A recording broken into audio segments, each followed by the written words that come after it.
We're going to move to a discussion now. We've entitled it The Balanced Energy Conversation. Our next speaker joined Chevron in 1982, and he currently serves as the company's chairman and CEO. He also serves as the chairman of the board for the American Petroleum Institute. Welcome, Mike Wirth.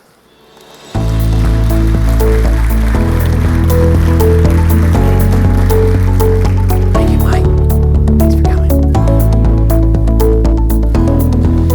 Joining Mike today is the anchor of Last Call and senior national correspondent for CNBC, Brian Sullivan. Thank you, Brian. How you doing? Good.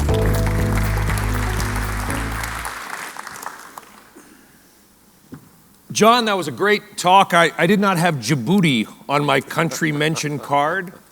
Welcome, everybody. It's great to see you. It's great to be back in Oklahoma City. The irony is I've been to Oklahoma City twice, and both times I was in this building. It used to be a GE building, and I did something on wind. I mentioned that last night, and some people hissed at me, which I find funny because, and I think we'll talk about this, Mike, we're going to need a lot of energy, I think. And you talk about balance, and that's what this conversation is going to be about. It's about balance. And when I see Phoenix as the 6th largest city in America, when I see Houston will probably be the largest city in America if we live out our natural lifespans, and they're hot and people want 5-bedroom homes and pools and electric cars, the demand for everything is going to surge. What is Chevron's role in that, and how do you find balance? Well, first of all, thank you to Mr. Ham and everybody here at the Institute for putting on this great conference and for the invitation today. Let's start with demand. You talked about demand. I was at an event over the weekend where I was talking to some people that are heavily investing in AI. And if you look at the amount of power consumption that is going to be required to drive the servers to train these advanced models that are now becoming such a rapidly growing part of our economy. It's just one more example of the fact that demand for energy inexorably goes up. It goes up as a part of progress and advancement in the quality of life, in technology, in everything that we do. And energy underpins it all. If you go back 150 years, we lived an agrarian life. People lived short lives. And the quality of life was nothing like it is today. And affordable, reliable energy has enabled the things that we all take for granted today, but which people in other parts of the world still only aspire to. And so that demand is inexorable, and it will grow. So that's point one. Point two is we need it. We need it all. And it's become a bit trite, I think, to say I'm in favor of all of the above. And so sometimes the way I turn that around is I say, listen, when I hear somebody that starts to rule things out, I'm hearing somebody who's not serious about energy. We can't have nuclear. We can't have oil and gas. We need to eliminate fossil fuels. Those are not serious people if they're talking about the topic of energy and the topic of climate, for that matter. So we're going to need many different solutions. There's going to be a role for them all. There is no silver bullet in here. EVs are great, but EVs are not going to be the silver bullet. They're a part of a very complex solution set that we need to build out. And last thing is, you mentioned the word balance, which I like to talk about a lot. When you're looking at energy, and the prior speaker touched on this, I thought, in a number of different points in his remarks, affordability really matters. And you see it here when prices go up and all of a sudden the president gets concerned about it. You go to the developing world and affordability matters, because if you can't afford energy, it doesn't change your life. Reliability matters. We've seen that in Europe, where when the reliable supply of energy was threatened, all of a sudden it became priority number one. But if you're in the developing world and the lights are only on 3 hours a day, you don't build hospitals, you don't build schools, you don't build an economy that can really deliver a better quality of life. And then, of course, we all have a stake in a cleaner environment. And some of the most ardent environmentalists I know are people that work in this industry that care about it deeply, that have spent their entire careers finding ways to deliver energy in ways that have less impact and have less environmental consequences. But you have to balance all three of those as you talk about strategy for a company or as you talk about policy for a government. Energy literacy, something we talked about in our interview up there, which is, Norway, obviously, an oil-rich nation, maybe one of the richest nations in the world, highest electric vehicle penetration rate in the world. I think it's 80% in Norway, but yet their oil demand has remained flat. And how is that possible? And I think the lessons for us here, there is this narrative, and I didn't get into energy because I love the hydrocarbon. I got in because I started to dig in and realized, oh my God, I didn't understand how much power it takes to do everything that we want and are trying to do, AI, data centers, whatever it may be. How do we increase the energy literacy in this country to make people understand that in a lot of places, Djibouti, wherever it may be, the lights don't always come on, and the heat doesn't always work, and the air conditioning doesn't exist. Well, we're sitting here at the Ham Institute, and I heard during Harold's opening remarks acknowledgement of a number of different institutions of higher education that are outstanding in energy education.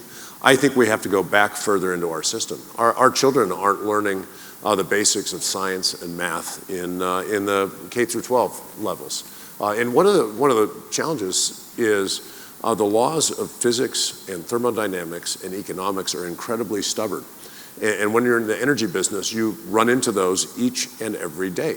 And that is your challenge, is how do you do this within the boundaries of those laws? We need our young people to actually understand, they have good grounding in science and math, and increase the level of understanding and fluency on energy, environment, climate from a very young age, and then build it out further at the university level.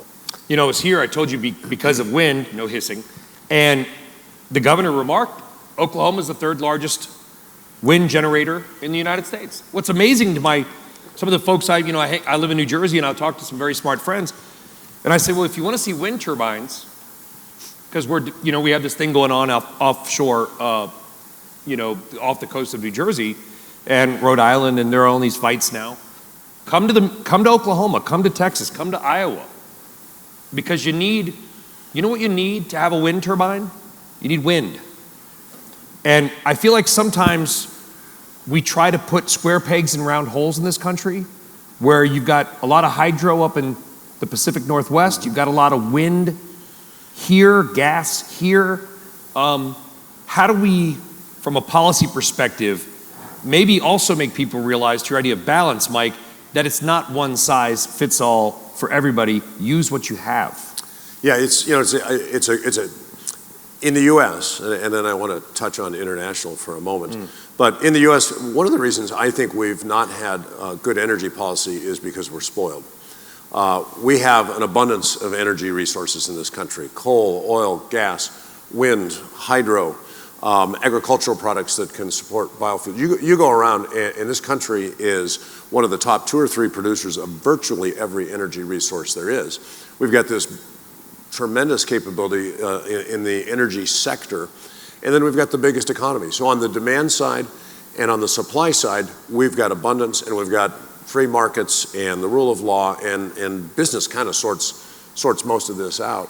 And so you can have bad policy, and the people in this room manage to work within bad policy and still deliver good products.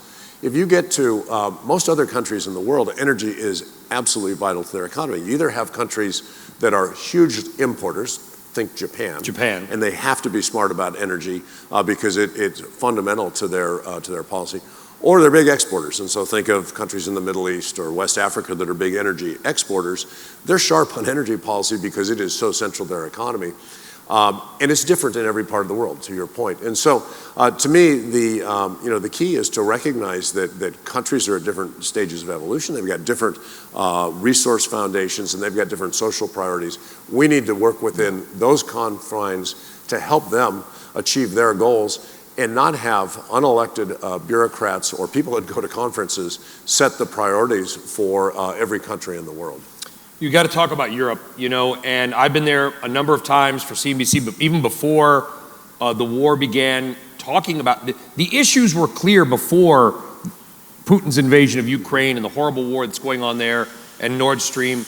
And Germany in particular should provide a roadmap in many ways of, I think, correct me if I'm wrong, cautious energy policy mistakes, and a Germany which, if anybody hasn't been, and I've been there a number of times talking about it, and was one of the first LNG shiploads that come over, and one LNG ship will power about 1 million German homes for a month. And people were literally, they could tell it's the loud American, right, broadcasting, thanking me via the United States for providing energy, because there are people who literally could have frozen to death. And thankfully they had 2 very mild winters. What lessons can we learn from Europe and Germany in particular? Well, I think Germany is a very instructive case study. For 2 decades, Germany's pursued their Energiewende policy, which was a very, very green policy, heavily government subsidized, and a big push into renewables. And of course, as everybody in this room understands, the wind doesn't always blow, the sun doesn't always shine. Their base load was natural gas from Russia. And they had an over-reliance on a single source of gas supply. The politics of that, very clear today. I think there were some along the way that recognized the risk in the way that Russia has used natural gas in particular as a tool previously.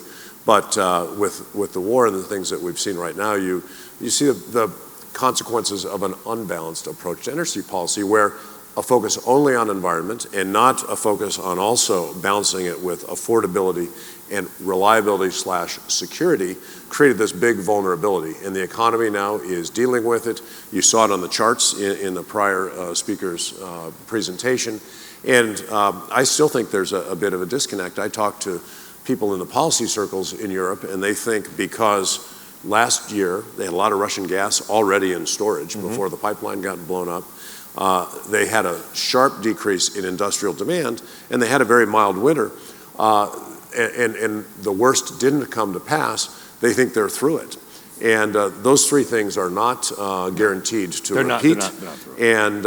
And you find now that European buyers, well, we might want LNG for 5 years, but not for 15 years. And I'm still not quite sure that the realities have come home in the policy circles. You talk to people in industry, steel, cement, petrochemicals, fertilizer, manufacturing of any type, and they recognize the vulnerability they have. They recognize some of the other challenges in these industries in Europe before, and now you have high and at-risk energy supplies, and they're talking about moving business to the Middle East, to the United States, to China, which is not a good thing for Germany.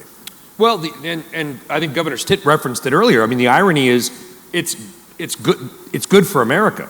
You referenced, bringing business here. BASF, biggest chemical manufacturer in the world, investing in the U.S. There's a little company called Shell. I don't know if you've ever heard of them. And they've got a $4 billion chemical factory that they've just opened up outside of Pittsburgh, Pennsylvania. Ironically, this shows where having a solid supply of stable, lower cost energy is not, as I've said on my show, it's not a part of the economy. It is the economy. If you don't have energy, you don't have an economy. And Germany will have energy, and Germany will be fine. But to your point, they may do it by deindustrializing.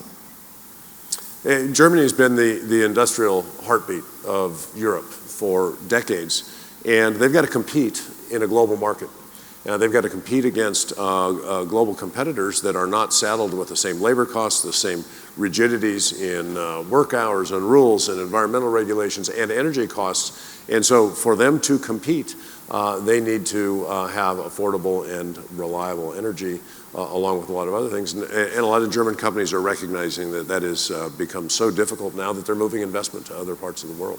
Like here, if X5 and X3, they're made in America already. You're probably going to have the 3 Series come here. Porsche's probably going to come here, which bullish for us. How do you run a company? And it doesn't matter which political team you're on. When every 4 to 8 years, our energy policy or lack thereof seems to change. How do you run a company when you've got to deal with just these wildly fluctuating policies? Well, I see a lot of my peers out here that deal with the same thing. So there's people in this room that have been doing it for a long time. We're a long cycle industry. our capital investments have lifespans that stretch over many administrations and therefore many changes in policy.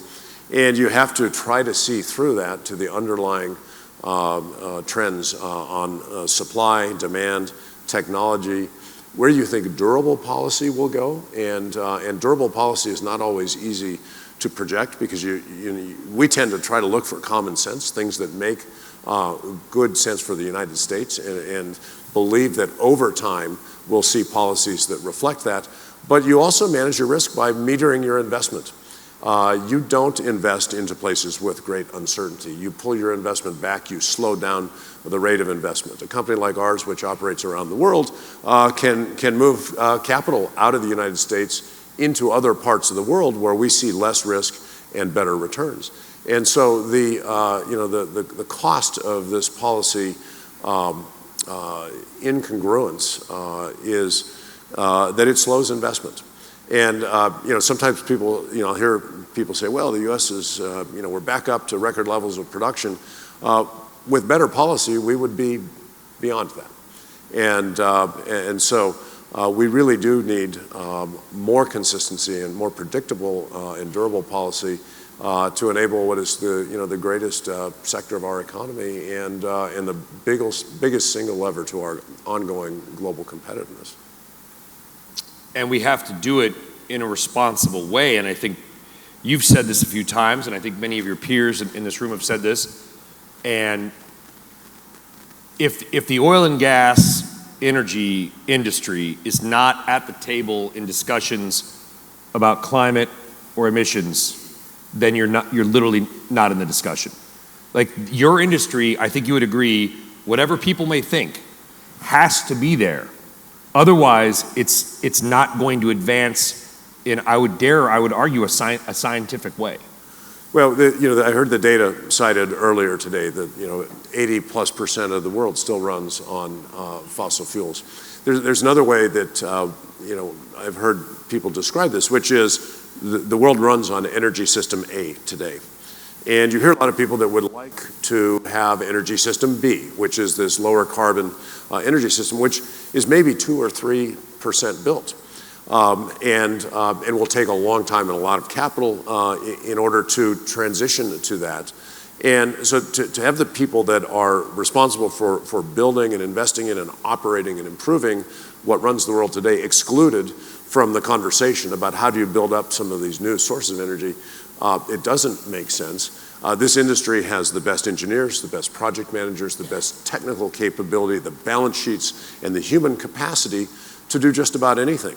And so to pretend that it's possible to build a new energy system without leveraging the capabilities not only of companies that produce energy, but those of you that work with us in every aspect of our supply chains and our technology value chains, it's just not a realistic way to see things.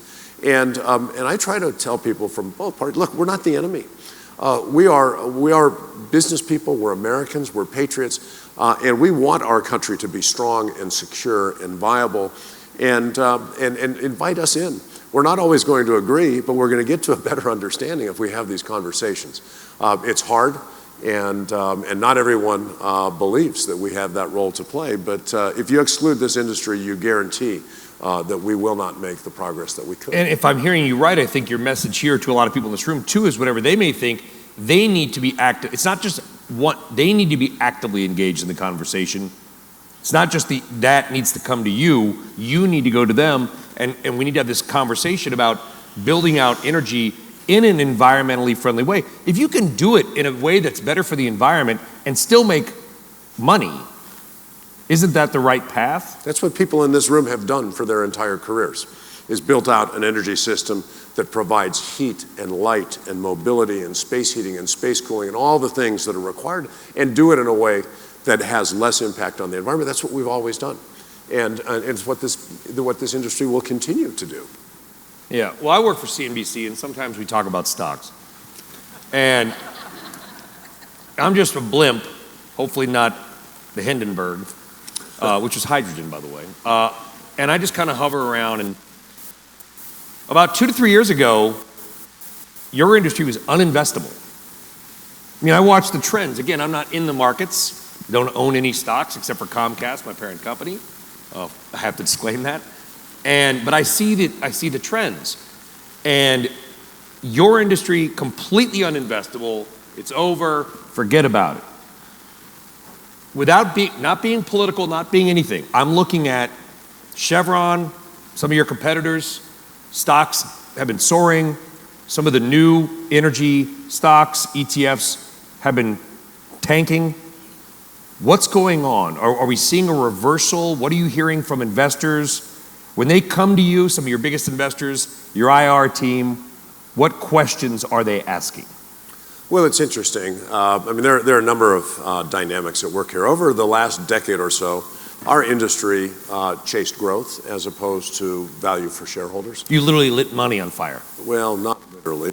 Not you, but like there were some people literally lighting hundreds with 20s. Well, I don't smoke cigars, so I don't know how. But they were smoking hundreds, yeah. But look, there's a. We are accountable for the fact that we were not great stewards of capital for a period of time, and at the same time, money was free, and tech stocks you couldn't miss on technology, and so there was a pretty easy sector play for portfolio managers to just throw their money at any tech startup, which could discount theoretical future earnings back to today at almost zero cost of money. And they would look at our industry and say, look, you're not returning cash in the form of dividends. We don't think you're improving return on capital. You're a low growth industry. We expect a cash return out of your industry. And there's some validity to that point of view. The world's changed. Money isn't free anymore. Money has a cost. This industry has changed. Companies in this room are returning a lot of cash to shareholders, and you're seeing the market respond to that. And so valuations have improved. The stock prices of companies in our industry are higher. They are not yet high. There's a lot of room still to go, because if you look at the way our cash flows are valued by the market and the multiple that is put on this industry, it is still in the single digits. It's weird, isn't it? The S&P 500 is valued at a 15 or a 16 multiple. Companies, this part of the economy is valued at a 7 or 8. The tech stocks are still in the 20s. Our cash flows are not going away. Our cash flows are durable. The demand will be there. This is an industry that's become more capital efficient and will continue to deliver strong cash flows. We've got a generation of portfolio managers that grew up not having to understand energy. You talked about energy fluency earlier. I've got kids in their 20s and 30s now. I talked to a lot of portfolio managers in their 20s and 30s. Their whole investing life, it's been easy to throw money at tech, and they haven't had to understand other sectors of the economy. Yeah. They're going to have to begin to understand that. We've got to get out there and spend time educating them, and so that's on us. But I think that the somewhat of a reversion that you're starting to see isn't over yet. I think you've seen it begin, but there's more room to go. If you're under the age of 42 or 45, roughly, there's a lot of people, by the way, hitters in New York that are running, or in Houston here, that are running a lot of money at 40 years old. They have never managed money in a rising interest rate environment. Their entire career. They go to Harvard, they go to Duke, Fuqua School of Business, whatever it is. They've never managed money in that rising rate environment. I'd love to talk a little bit more about valuations, because I know this guy named Harold Hamm. I don't know if you've ever heard of him. But he got very frustrated with, I think, probably lack, I don't want to speak for you, Mr. Hamm, of investor recognition of probably what Mike was just talking about. So you just say, screw it, we're going to go private. I got a buddy in Houston, Tillman Fertitta, who, his company is private, because they get frustrated that investors are not recognizing, why am I trading at 3 times revenue when this company that has no profits is trading at 20 times? It's interesting too, even with the gains, if you look at when oil was at 90 the last time, some of these ETFs were, say, at $1,000 a share. They're now at 300. They're up, but they're still 2/3 below where they were. Why are we still seeing a disconnect between the price of the underlying commodity and the price of the investments? Well, I think it's the issues that we've been talking about. I mean, there are a lot of people that believe that, we're going to be using oil and gas for just a decade. I think I heard that in the State of the Union. And so if you're only looking couple more years at those cash flows over a very, very short duration, you reach one conclusion. And I think that the movement to starve capital out of this industry, to convince people that this industry is going away, has gotten through to a lot of people. And a lot of the money managers you're referring to are still in need of a little bit deeper understanding of how this sector really works.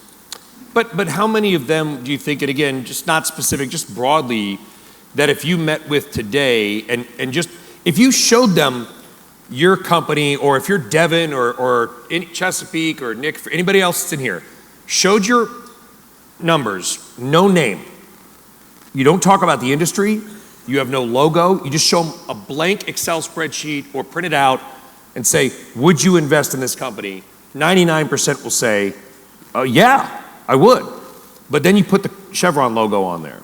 Well, then you bring their stewardship team in. Right, that's right. It. You got to bring. So, how many of those people do you think, rough? It's rough. Would say, Mike, your numbers are terrific. I just can't invest in fossil fuels. Half, third. No, people are underallocated. But look, most of the asset managers I talk to have got investments in fossil fuels. They're just underweight fossil fuels from where they ought to be. So I don't think that now look, there are endowments and there are people who, yes, the biggest in America, and they're in your state, and I have great friendships with CalSTRS and CalPERS, particularly CalSTRS. Chris Ailman's a fantastic guy, comes on CNBC, great respect for him. They cannot invest they're divesting. Well, there's talk and then there's actual behavior. Look, it's a little bit like my comments earlier about investing capital into our sector with an uncertain policy environment. I've got good friends at CalSTRS as well that I talk to, and they are underallocated. They are not out of energy. They're not out of fossil fuels, but they have a big battle inside their organization about how much capital to allocate to that, and we need to continue to deliver in the way we perform and show up and look, this is kind of. But it's not zero, right? It's not zero at CalSTRS and CalPERS and no, it's each not, Illinois state pension it's fund. Not zero. And the interesting thing is, if you talk to the school teachers at CalSTRS, not the investment professionals, but the people whose retirements are being managed by CalSTRS, you get a little bit of a different point of view. Such as? Such as, we want returns. We don't have our pension. Our pension should not be used for social or political purposes. Our pension, that is my retirement. And I want the best return I can so my pension is secure and the money is there when I need it. I think you make it, especially now with the move up that we've seen in energy stocks, to your point, if you're, the state of Illinois, and I'm not picking on Illinois, I'll be landing at O'Hare in about 4 hours. When they look and say, okay, I'm making the numbers up, we returned 3%, but if we had energy investments, we would have been up 8%. And to your point, that's real money for a teacher or a janitor or an administrator at these schools that they're leaving off the table to make some kind of a statement. Will there be enough investment dollars to bring your industry in line with other valuations? Or do you think this is permanently going to be kind of like, we're gonna trade at less than we're worth, but that's less than we're worth? No? Okay. Very punny. It wasn't. I'm a dad. It was a dad joke, and I'm a dad, so deal with it.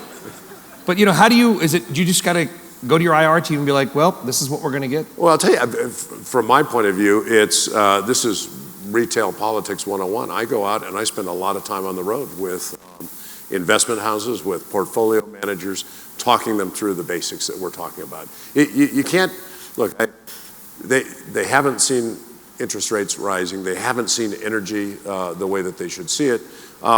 We can't sit back and just assume that it will happen through osmosis or divine intervention. We got to get out there and work it. And so I spend a lot of my time, a lot more than my predecessors did, I'll tell you, on the road talking to people that make these decisions and helping them understand why they have an incomplete view of this industry, and I try to help them have a better view, a more complete view of this industry so they can invest. And look, I'm talking about the industry. As a CEO of a company, you're trying to help them buy your shares, you hope, but we need this whole industry to re-rate. There's only so much room within the industry for companies to differentiate. And so what I'm out there on the road all the time with the investment community is talking about this industry and why this industry is a vital part of our economy, why it's not going away, and why their investment dollars should flow into it. Well, we got to wrap in a minute, but quickly, I'm heading to Detroit, going through Chicago, UAW strike is ongoing. We know there's a lot of issues at play here. You're in California. City near your headquarters, Petaluma, has banned the building of new gas stations. You could never build one there.